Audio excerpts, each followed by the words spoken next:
What's going on, guys? It's Brice with SDHQ Motorsports. We're out here in Gilbert, Arizona. Today we are going to be installing the brand new ditch light brackets from KC HiLiTES for the Jeep 392 and the Mojave. First, let's start by gathering all our tools. Let's get in the shop, get going. So for this install, what you're gonna need is a T40 Torx bit, a Torx Plus 45 bit, and a 5/32 hex key. So after you've gathered all your tools, the first thing you're gonna have to do is remove this A-pillar panel.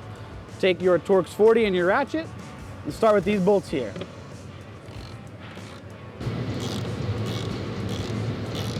After you've got these lower bolts undone, you're gonna need to come up here, same Torx bit, and remove these upper bolts.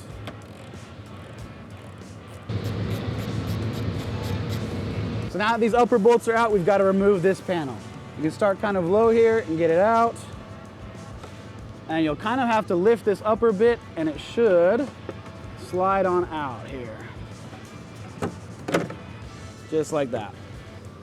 Now that our panel's off, we can see everything that's going on under here. We need to get the cap off of this hinge. This is where our Torx Plus is gonna come in. We're just gonna get this cap right on off.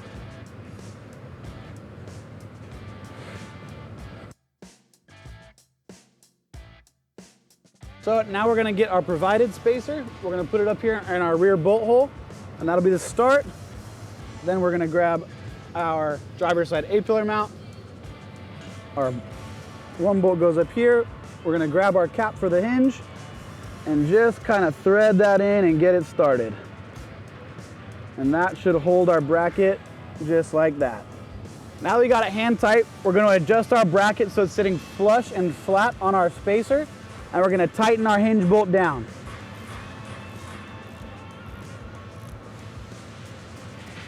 Now that we've got our A-pillar panel back on, we'll take our provided bolt, get everything lined up, and drop it in. You'll be able to fish around and kind of feel, and be able to get it started. Now that we've got our mount tightened down, we're gonna go ahead and re-bolt all these OEM panels. We're gonna take our upper bolt with our T45, we're gonna drop that in there. And again, you'll kind of have to do a little bit of fishing to get it started. And go ahead and tighten that down.